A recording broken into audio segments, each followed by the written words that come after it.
बड़ी खबर से शुरुआत करते हैं। बहराइच में 3 दिन बाद बंद हुई इंटरनेट सेवा को बहाल कर दिया गया है। ये बड़ी खबर आपको बता रहे हैं। बहराइच में 3 दिन बाद इंटरनेट सेवा को अब बहाल कर दिया गया है। रात 12 बजे के बाद इंटरनेट सेवा शुरू हो गई है। तो आपको बता दें कि दुर्गा विसर्जन के दिन जो हिंसा की गई थी उसमें एक युवक की जान गई थी। उग्र भीड़ ने जमकर बवाल काटा था, तोड़फोड़ हुई थी, आगजनी हुई थी और कई घटनाओं को यहां पर अंजाम दिया गया था।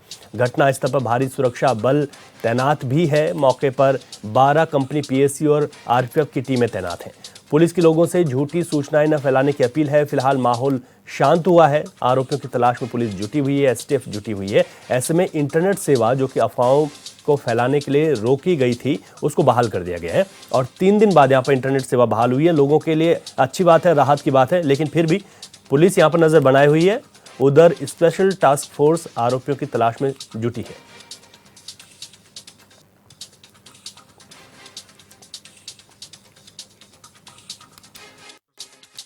जनपद बहराइच में घटित घटना में एक हिंदू व्यक्ति की हत्या को लेकर के सोशल मीडिया में सांप्रदायिक सौहार्द को बिगाड़ने के उद्देश्य से भ्रामक सूचनाएं फैलाई जा रही, जिसमें मृतक को करंट लगाना, मृतक को तलवार से मारना एवं उसके नाखून उखाड़ना बातें फैलाई जा रही, जिसमें कोई सच्चाई नहीं है। मृतक की पोस्टमार्टम रिपोर्ट में मृत्यु का कारण गोली लगने से पाया गया है। इस घटना में एक व्यक्ति के अलावा किसी अन्य व्यक्ति की मृत्यु नहीं हुई है। अतः सभी से अनुरोध है कि सांप्रदायिक सौहार्द को बनाए रखने के लिए भ्रामक सूचनाएं न फैलाएं एवं अफवाहों पर ध्यान दें। चलिए अधिक जानकारी के साथ हमारे संवाददाता अखिलेश श्रीवास्तव फोन लाइन पर हमारे साथ हैं। अखिलेश, अब यहाँ पर देखा जाए तो 3 दिन बाद इंटरनेट सेवा बहाल हो गई है, लेकिन अभी भी जो पूरा मामला यहाँ पर बना हुआ है, क्या तनावपूर्ण स्थिति पूरी तरीके से शांत है और पुलिस की किस तरीके से नजर यहाँ पर है? जी रवि, आपको बता दें बहराइच जिले के महासी महाराजगंज में दुर्गा प्रतिमाओं के विसर्जन के दौरान 2 समुदाय में भिड़ंत हो गई थी, जिसके बाद सोमवार दोपहर में इंटरनेट सेवाएं बंद कर दी थी। 3 दिन बाद बुधवार रात 12-15 बजे नेट सेवाएं बहाल कर दी गई हैं। पुलिस ने लोगों से शांति बनाए रखने की अपील की है। हरदी थाना क्षेत्र के महाराजगंज बाजार में रविवार को मूर्ति विसर्जन जुलूस के दौरान डीजे पर गाना बजाने के दौरान समुदाय विशेष के लोगों ने विरोध किया था। विरोध के दौरान समुदाय विशेष के लोगों ने रामगांव थाना क्षेत्र के रेहुआ मंसूर गांव निवासी रामगोपाल मिश्रा की गोली मारकर हत्या कर दी थी। इसके बाद जमकर बवाल हुआ था और घर में दुकानों में आग लगाने और वाहनों को जला दिया गया था। मामला बढ़ता देख शासन के निर्देश पर जिले में इंटरनेट सेवाएं बंद कर दी गई थी। जिले में लगभग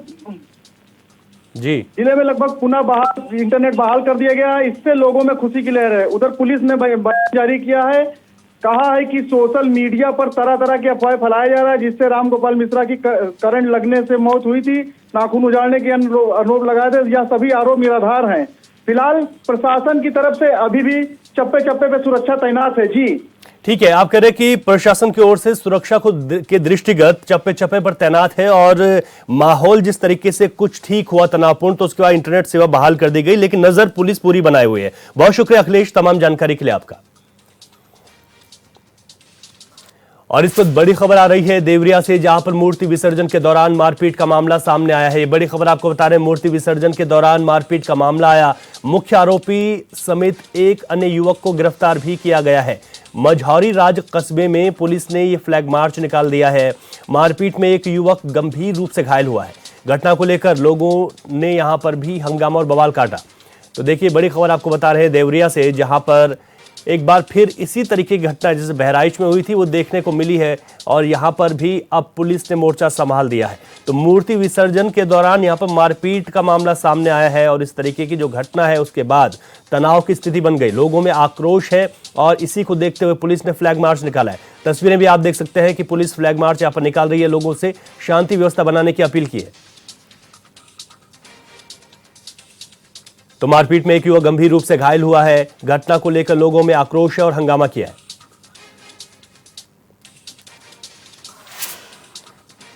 तो आगे बढ़ते और एक और बड़ी खबर के साथ रामपुर से बड़ी खबर है। कंस्ट्रक्शन मटेरियल प्लांट के टैंक में आग लगी। तो एक बड़ी खबर आपको बता रहे हैं, जहां पर मटेरियल प्लांट के टैंक में आग लगी है। आग में एक मजदूर बुरी तरीके से झुलस गया। सूचना मिलते ही फायर ब्रिगेड की गाड़ियां यहां पर पहुंच गई हैं। मजदूर को हायर सेंटर बरेली में रेफर भी किया गया है। धमोरा थाना क्षेत्र में ये पूरी घटना हुई है, जहां पर ये टैंक में आग लग गई मटेरियल प्लांट के और एक मजदूर बुरी तरीके से झुलस गया। ऐसे में इलाज के लिए बुरी तरीके से झुलसे मरीज को हायर सेंटर रेफर किया गया है। अधिक जानकारी के साथ विशाल सक्सेना फोन लाइन पर हमारे साथ हैं। विशाल, जिस तरीके से यहाँ पर स्थिति हुई है, एक तो ये बताएगा कि इसकी वजह क्या रही आग लगने की, दूसरा जो मजदूर यहाँ पर घायल हुआ है उसकी स्थिति क्या है और मौके पर अभी क्या स्थिति बनी हुई है? देखिए, इसके जो घायल हुआ है मसूर, उसकी हालत तो गंभीर बताई जा रही है। उसको हार्ट सेंटर जो है वो बरेली के लिए रेफर किया गया है, क्योंकि उसकी कंडीशन जो है वो काफी तरह पूरी बॉडी उसकी झुलस चुकी है। तब आग की चपेट में बुरी तरह आ गया था। हालांकि आनंद फायर ब्रिगेड पहुंचे और कैसे आग पर काबू पाया है। हालांकि उसके परिजनों को सूचना दे दी, उसके परिजन अभी तक नहीं आए। दूसरी बात ये कि उसमें वहाँ आग किस तरह लगी थी, वो वहाँ पर काम कर रहा था। एक टैंक वहाँ पर बना है, जो रोड बनाने का मटेरियल वहाँ पर बनाया जाता है, वहाँ पर वो कोलतार उसमें डाल रहा था और अचानक वहाँ पर भीषण आग लग गई। भीषण आग इतनी भयंकर लग गई कि उसको ऊपर खड़े युवक को वहाँ पर अपनी चपेट में ले लिया, जिससे कि युवक वहाँ नीचे गिर गया और काफी झुलस गया आग की चपेट में आने के कारण। ये पूरा हादसा जो है वहाँ के मजदूरों द्वारा बताया जा रहा है, लोगों द्वारा बताया जा रहा है। इस काम में वो पूरी तरह झुलस गया था। वहाँ पर लोगों ने उसको कैसे करके बचाया और रेफर किया है बरेली के लिए। अभी तो हालत नाजुक है इसकी। ठीक है विशाल, आप नजर बनाए रखें। बहुत शुक्रिया जानकारी के लिए आपका। और सहारनपुर से बड़ी खबर आपको बता दें, तेज रफ्तार डंपर ने ट्रैक्टर को टक्कर मार दी। टक्कर लगने से ट्रैक्टर पलट गया। ट्रैक्टर चालक गंभीर रूप से घायल हुआ है। तो एक बड़ी खबर आपको बता रहे हैं, जहां पर ट्रैक्टर चालक गंभीर रूप से घायल हो गया। इस टक्कर के दौरान मेडिकल कॉलेज में घायल को भर्ती कराया गया है। घटना से नाराज किसानों ने जाम लगा दिया। खनन डंपर से आए दिन हादसों से ये लोग परेशान हैं। खनन डंपरों को हाईवे से निकालने की मांग है कि यहाँ पर इनको चलाया जाए और यहाँ से न चलाया जाए। सरसावा थाना क्षेत्र के सलूनी गांव के पास ये पूरी घटना हुई और अब किसानों ने यहाँ पर आंदोलन शुरू कर दिया। देखिए आप तस्वीरें, जहाँ पर किसान आंदोलन कर रहे हैं, नारेबाजी कर रहे हैं।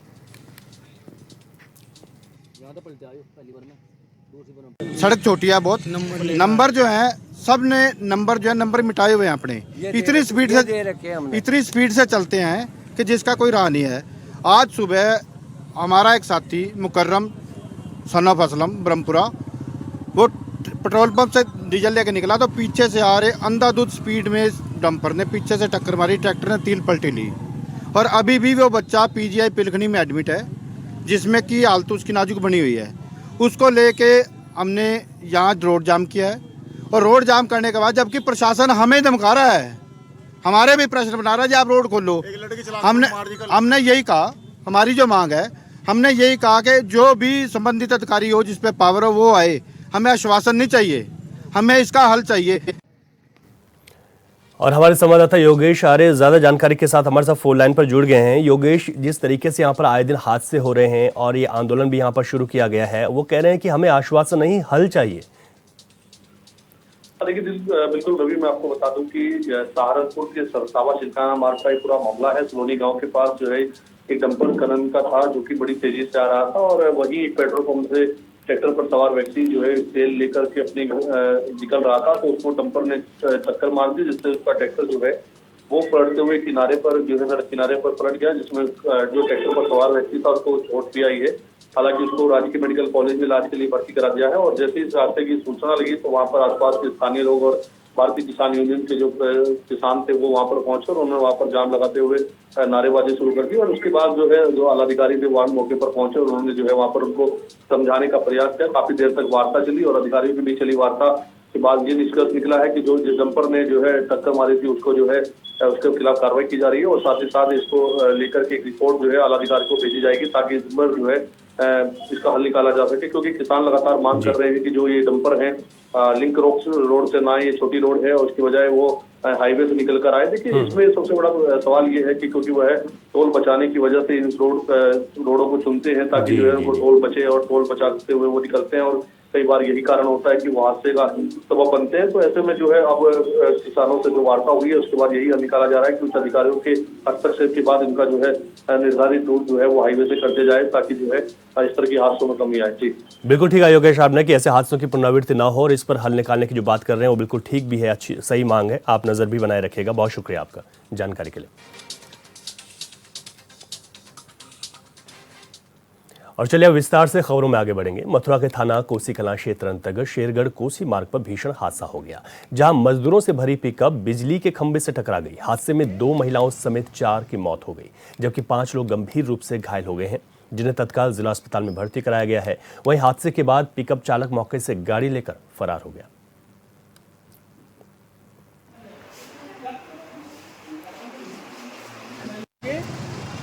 बिहार से गया से कुछ लेबर जा रही थी भट्टे की, और वो एक मैक्स पिकअप में थे और उनको जो है अलीगढ़ स्टेशन पे उतरे थे। उसके बाद वो होडल के लिए जा रहे थे, तो रास्ते में शेरगढ़ से कोसी की रोड पर वो उनकी मैक्स पिकअप जो है एक बिजली के खंभे से टकरा गई, और उस बिजली के खंभे से टकराने में तथा गाड़ी को पीछे करने में कुछ लोग गाड़ी से कूद गए थे, तो गाड़ी की चपेट में आ गए। इसमें 2 महिलाओं और 2 बच्चों की मृत्यु हो गई।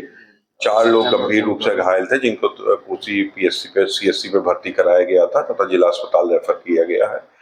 इनके जो लोग इनको लेके आ रहे थे, जो ठेकेदार, उससे संपर्क किया जा रहा है, और इनका जो मृत व्यक्ति हैं उनका पोस्टमार्टम करा करके अग्रिम विधिक कार्रवाई की जाएगी। बिहार से कुछ लोग यहाँ कोसी आ रहे थे, तो वो मैक्स पिकअप गाड़ी और से वो आ रहे थे, तो एक्सीडेंट हो गया था कोसी के पास वहाँ पर। तो 4 लोगों की डेथ हो गई है। 5 लोग यहाँ जिला अस्पताल आए हुए हैं, जिनमें 2 को हालत ठीक है, तो उनको आग में रेफर किया गया है, उनको थोड़ी ज़्यादा चोटें हैं, और बाकी 3 लोग यहीं पर भर्ती हैं, वो स्टे हैं। कहाँ से कहाँ जा रहे थे लोग? ये लोग बिहार से आए, यहाँ का ईट किसी भट्टे पे ईट सफाई का काम करते हैं, और ये बिहार से आते हैं। जानकारी में आया घटना कैसे हुई? देखिए, ड्राइवर है, उसने एक्सीडेंट कर दिया था, किसी पुल में या किसी में उसने टक्कर मार दी। और ज्यादा जानकारी के साथ हमारे संवाददाता शुभम चौधरी हमारे साथ फोन लाइन पर जुड़ गए हैं। शुभम, जिस तरीके से यहाँ पर ये हादसा हुआ है और मौके पर अब पुलिस का क्या एक्शन है, साथ ही घायलों की स्थिति क्या बनी हुई है? मैं आपको बता दूं कि कोसी में जो हुआ बड़ा हादसा जो हुआ है, ये एक पिकअप गाड़ी थी जो शेरगढ़ से कोसी के लिए जा रही थी। इसमें अचानक 5 लोग गंभीर रूप से घायल हो चुके हैं, 4 लोगों की मौत हो चुकी है। उत्तर प्रदेश के कैबिनेट मंत्री चौधरी लक्ष्मी नारायण घायलों को देखने के लिए जिला अस्पताल पहुंचे हैं। उत्तर प्रदेश सरकार ने तुरंत ही संज्ञान कैबिनेट मंत्री ने लिया है और वहां डॉक्टरों को सख्त निर्देश दिए हैं कि किसी भी तरीके की लापरवाही घायलों के इलाज में न बरती जाए। और एक से बड़ा जो हादसा हुआ ये रात को हुआ है, और होटल पलवल से जाने के लिए अलीगढ़ से बैठे थे ये निजी मैक्स गाड़ी में मजदूर बताए जा रहे हैं, और मजदूरों में मैक्स पिकअप में जो गाड़ी बिजली के खंभे में एकदम टकराई थी और बड़ा हादसा हुआ है। उसमें 4 लोगों की मौत हो गई, ऑन स्पॉट 5 लोग गंभीर रूप से घायल हुए। वहीं स्थानीय लोगों ने पुलिस को मौके पर सूचना देकर बुलाया और एम्बुलेंस की मदद से मथुरा जिला अस्पताल में एडमिट कराया है। ठीक है शुभम, आप बने रहिए, अगली खबर पर भी आपसे विस्तार से जानकारी लेंगे। मथुरा के रिफाइनरी थाना क्षेत्र में लॉरेंस गैंग के शूटर के साथ मथुरा और दिल्ली पुलिस की मुठभेड़ हो गई, जिस दौरान शार्प शूटर गोली लगने से घायल हो गया। फिलहाल उसे इलाज के लिए अस्पताल में भर्ती कराया गया है। बता दें कि दिल्ली समेत कई राज्यों की पुलिस इस शूटर की तलाश कर रही थी।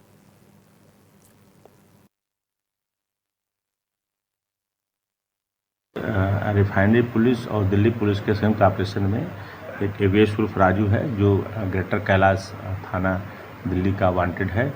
ये पुलिस मुठभेड़ में कल पकड़ा गया, आधी रात पकड़ा गया। इसके एक्सचेंज ऑफ फायर में इसको पैर में गोली लगी है।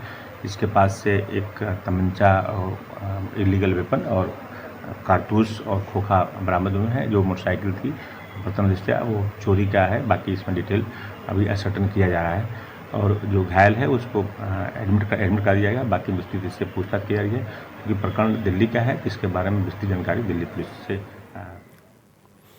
और हमारे संवाददाता शुभम चौधरी लगातार हमारे साथ बने हुए हैं। शुभम, जिस तरीके से यहाँ पर मुठभेड़ हुई है, और क्या कुछ इनपुट पुलिस को मिल पाए हैं और कुछ क्या यहाँ पर कहा जा रहा है?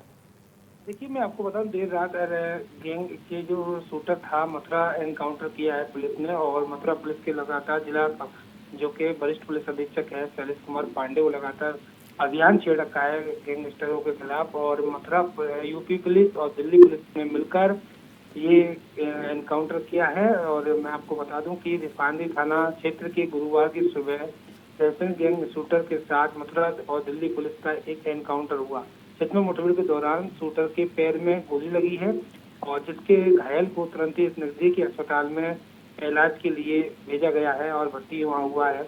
बता दें कि दिल्ली की पुलिस और कई राज्यों की पुलिस इस शूटर को लगातार काफी समय से ढूंढ रही थी जी, लेकिन मथुरा के रिफाइनरी थाना की एक टीम योगेश अर्जेंट करने के लिए दिल्ली आगरा नेशनल हाईवे पर तलाश करने लगी थी। वहीं अचानक इस शूटर की सूचना मिल गई थी और मथुरा पुलिस को वहीं, तो ये दिल्ली पुलिस को और मथुरा पुलिस ने मिलकर इस शूटर के गोली यहाँ इसके पैर में लगी है, जिससे घायल को वादी ने पुलिस तक पहुंचाया। 32 बोर की पिस्टल और 10 कारतूस और एक बाइक इस पर बरामद हुई है शूटर के पास में। और एक ये बड़ा मुठभेड़ हुई है जो रात पुलिस ने, यूपी पुलिस ने इतना बड़ा काम किया है। लगातार लंगड़ा अभियान मथुरा के एसएसपी शैलेश कुमार पांडे से रखा, लेकिन दिल्ली पुलिस का भी इसमें सहयोग रहा है। लेकिन बहुत बड़ा एक अपराधी किस्म और कई चीजें इस पर बताया मुकदमे दर्ज है। मुठभेड़ के दौरान बिल्कुल ये शूटर की भीड़ में लगी, अब वो जिला अस्पताल में उसका इलाज चल रहा है। बिल्कुल ठीक बात है, और इससे पुलिस को काफी इनपुट्स भी जरूर मिलेंगे। बहुत शुक्रिया शुभम जानकारी के लिए। आगे बढ़ते हैं। कन्नौज के सदर कोतवाली क्षेत्र के एक गांव में नाबालिग बेटी के दुष्कर्मियों को सजा दिलाने के लिए एक बेबस मां ने अब एसपी से गुहार लगाई है। पीड़िता की मां ने बताया कि पॉस्को एक्ट में मुकदमा दर्ज होने के बाद भी आरोपी आजाद घूम रहा है, लगातार धमकाने और समझौते के लिए भी दबाव बना रहा है, लेकिन उस पर कोई कार्रवाई नहीं हुई। अब पीड़िता की गुहार को सुनते हुए एसपी ने कोतवाल को जल्द से जल्द कार्रवाई के निर्देश दिए।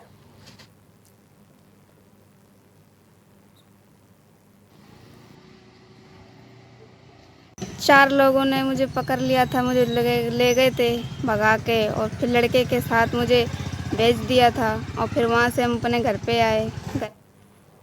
और इस वक्त सीधे आपको हरियाणा लेकर चलते हैं, जहां पर नायब सिंह सैनी के शपथ ग्रहण समारोह में प्रधानमंत्री नरेंद्र मोदी भी पहुंच गए। अतिथि देवो भव सर्वोपरि है। यहाँ उपस्थित परम आदरणीय प्रधानमंत्री महोदय, केंद्र के माननीय मंत्रीगण,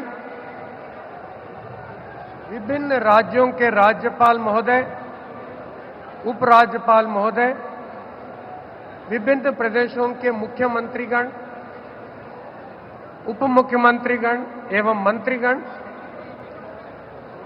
भारत के संसद के माननीय सदस्यगण,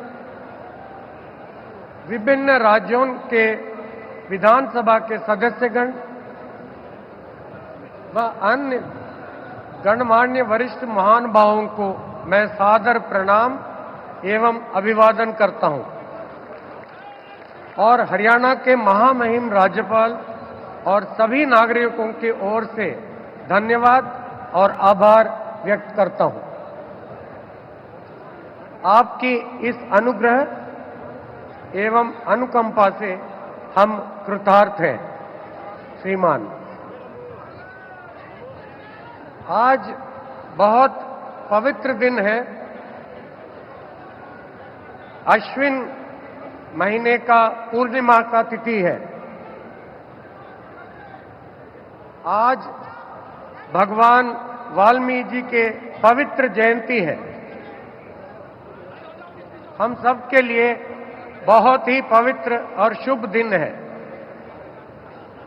रामायण ग्रंथ के रचयिता को आज हम मनसा वाचा कर्मणः ध्यान और नमन करते हैं।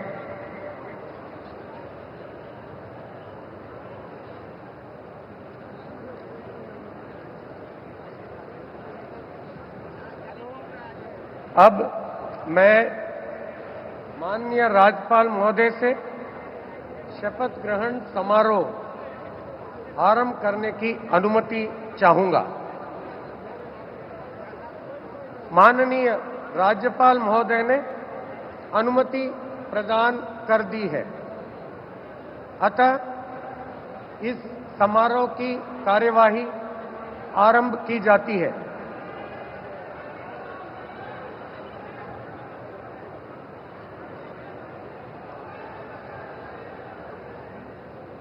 माननीय राज्यपाल महोदय ने श्री नायब सिंह जी की हरियाणा राज्य के मुख्यमंत्री के पद पर नियुक्ति की है।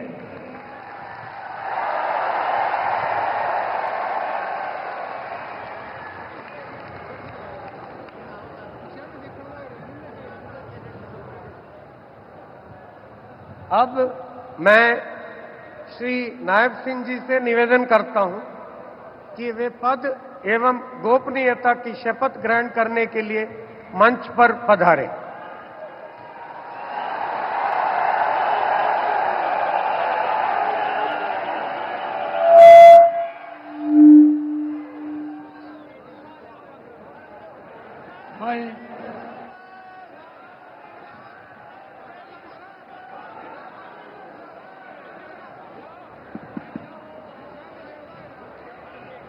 नायब सिंह सैनी ईश्वर की शपथ लेता हूं कि मैं विधि द्वारा स्थापित भारत के संविधान के प्रति सच्ची श्रद्धा और निष्ठा रखूंगा।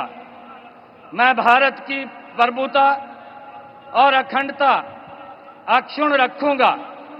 मैं हरियाणा राज्य के मुख्यमंत्री के रूप में अपने कर्तव्यों का श्रद्धापूर्वक और शुद्ध अंतःकरण से निर्वहन करूंगा तथा भय या पक्षपात, अनुराग या द्वेष के बिना मैं सब प्रकार के लोगों के प्रति संविधान के और विधि के अनुसार न्याय करूंगा।